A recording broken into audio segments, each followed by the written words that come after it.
Bonsoir à tous et bonne fin d'année. Du coup, on va commencer sur en fait l'homme à la naissance. Il naît sur Terre, donc il est bien dans son environnement, hein, n'importe quel pays. Mais quand on connaît un petit peu toute cette géométrie sacrée, on sait que c'est la fleur de vie. Alors la fleur de vie, qu'est-ce que c'est? C'est un cube de vue de travers qu'on peut retrouver en fait. Là, hop, là si je mets le cube comme ça, je vais avoir un hexagone. Cet hexagone, en fait, c'est aussi la fleur de vie. Donc la fleur de vie, on la connaît ronde, mais vous allez voir après que c'est vraiment un cube de travers. Donc cette fleur de vie, elle représente la Terre dans le côté matière. Donc c'est-à-dire les ronds, chaque rond ici fait 6 cm exactement. C'est-à-dire 2 fois 3. 3 c'est le premier principe de perception, c'est le premier chakra. Fois 2, donc c'est la dualité, et ça donne 6, c'est la matière. Donc là on sait qu'on est dans la matière. Et à la naissance, l'homme, quand il naît dans la matière, il naît donc au plus bas, et vous allez voir, hein, alors, tout ça c'est vraiment en géométrie sacrée, vous allez comprendre pourquoi, c'est que si je le mets là, vous allez voir, l'homme rentre parfaitement. Mais ça, ce n'est que le début de la vie, parce que les chemins de vie, en fait, vont nous amener à comprendre la conscience. Donc voilà, on voit bien la différence entre les deux. C'est-à-dire qu'ici, il y a un tout petit peu d'esprit qui dépasse autour, donc il faut se tourner vers ces indications qu'on nous a laissées, les couleurs de l'arc-en-ciel, les chakras et tout ça, pour arriver à s'aligner donc avec les chakras. Là aussi, hein, c'est pareil, c'est des ronds de 6 cm. Je l'ai trouvé sur internet, il a fallu le redimensionner un peu, mais il faut savoir que ça c'est de la géométrie sacrée. Ça se trouve sur internet en première page. Et ça c'est celui que j'ai fait donc en 6. Donc j'ai été aidé au magasin là pour pouvoir les remettre bien à la bonne taille. Donc là on va s'aligner, on va voir que chaque fleur là, ici, chaque point va s'aligner sur les chakras. Donc on est déjà à 7 chakras parce qu'il y a déjà la couleur bleue indigo. Donc là, ça c'est, on va dire, l'homme à la naissance. Et après, l'homme qui va prendre conscience, et il va commencer à grandir. On va plutôt parler d'adolescence. Alors si je les mets l'un sur l'autre, vous allez voir, ça nous donne la Vesica Piscis. Et si on le met bien à sa place, donc c'est de travers et comme ça. Et là, en fait, on va accéder à la première fleur. Ici. Donc on va passer au-dessus de la première fleur. On va comprendre la différence entre la matière et l'esprit, dans l'esprit, hein, bien sûr. Donc on a bien nos deux ronds ici, l'éveil. Donc si on remet l'autre, ça va nous donner ça. Donc on voit bien que tout ça c'est de la géométrie sacrée. Ils sont la largeur des genoux et restera toujours la même. Donc là on s'élève dans la conscience, on reconnaît l'esprit et tout ça. Et on va aller un peu plus loin, c'est-à-dire que là on est dans le rond de 6, mais on sait que le tout considéré c'est 9. On avait déjà vu sur d'autres vidéos.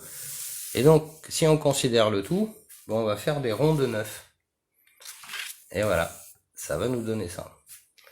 Alors par opposition, je vais vous montrer ce que ça donne. Rond de 6 et rond de 9. Alors ici c'est en rond. Et là, j'ai noté l'hexagone autour pour bien qu'on comprenne que c'est un cube de travers. Donc la fleur de vie est sans conteste un cube de travers. Exactement. Après, on va pouvoir y replacer notre bonhomme là-dedans. Alors, on peut le mettre au milieu, c'est-à-dire que même celui qui n'a pas évolué, qui n'a pas grandi dans les niveaux de conscience, hein, il a quand même sa place là-dedans, et après, ça repart du bas. On peut aussi le mettre ici. Et là, on va voir les deux chakras. Donc, il y a deux chakras sur les côtés, que ça va monter. Ici, on a quand même la conscience. Mais, on sait que nous, là, on va dire que c'est l'homme dans son environnement par 6. Là, il est dans le 6. Mais là, il est dans le 9. La réalité, c'est 9. Hein.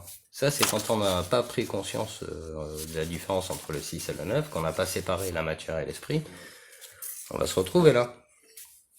Mais celui qui a fait un petit bout de chemin, il va se retrouver là. Il va se retrouver ici, voilà, comme ça. Et il est dans la dualité en bas, et il a son axe en fait qui s'aligne un petit peu là. Donc on n'est plus dans le même modèle que ça, on est passé à un modèle différent. On est du 6 au 9. 6 c'est la matière, 9 c'est l'esprit au-dessus de la matière. Et au fur et à mesure des années, on va évoluer. Et évoluer, c'est bien ascensionner, hein. C'est bien, on dit ça. Donc à chaque fois, on va acquérir les points de dualité, la fleur au milieu, l'autre fleur, donc ça vient ici. Voilà. Après, on continue, on continue, on continue. Et qu'est-ce que ça nous ramène à quoi, ça? Ça nous ramène à, parce qu'on vient de répondre à une question, ben, ça nous ramène à un cube avec quelqu'un, une tête qui dépasse du cube, ben, ça nous ramène tout de suite à ça. Et c'est sans conteste que on pourra pas venir nous raconter que ça n'a rien à voir. On voit bien le cube de la matière, l'esprit au-dessus de la matière, et là on est pareil. C'est-à-dire que on va acquérir comme ça de plus en plus d'esprit pour se libérer de la matérialité. C'est exactement ce que les Égyptiens ont exprimé ici. Alors on va retrouver des carrés blancs et des cubes noirs, enfin des cubes noirs et des cubes blancs. Bon, la photo est pas de très bonne qualité, mais c'était pour noter que eux, ils avaient bien compris le principe de dualité, le cube, l'esprit au-dessus de la matière. Enfin, c'était des choses qui étaient largement acquises là-bas. Maintenant, qu'est-ce qu'il y a d'intéressant dans tout ça? C'est qu'on vient de comprendre en fait comment ça fonctionnait au début. Après, on comprend comment ça fonctionne quand on acquiert la connaissance des niveaux de chakra, la séparation du 6 et 6, parce que là on a 6 cm, 6 cm, ça fait 12 ans. Donc on est toujours dans ces trucs de géométrie sacrée. Là on arrive ici, on se retrouve avec la Vici-Capisti. Donc le Vici-Capisti aussi, c'est bien expliqué, hein, la matière et l'esprit. Une fois qu'on a fait ça, on comprend que c'est pas des cercles de 6, mais de 9 qu'il faut pour faire une vraie fleur de vie. Celle qui considère le tout. On s'est aligné, c'est-à-dire que par rapport à ça, on a grandi, on a acquis la connaissance, et après on va mettre tout ça en œuvre et évoluer dans nos vies comme ça. Et ça c'est l'acquisition, ce qu'on pourrait appeler acquérir de la sagesse.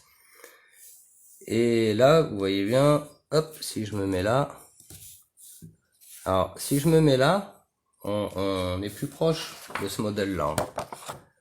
Voilà, on a la tête qui dépasse, et si je me mets là, on va voir que les épaules vont commencer à dépasser. Donc on voit bien quel niveau ils veulent nous exprimer aussi là-dedans. Tout ça, c'est des choses quand même qui sont là, reproductibles à l'infini, c'est-à-dire que faire des fleurs de vie, la fleur de vie c'est quelque chose d'archi connu, hein. Là on n'invente rien. Le cube égyptien, on n'invente rien, c'est partout. La Vici-Capisti, le fait de s'élever, etc., c'est pareil, hein. C'est des choses qui sont bien connues de tous.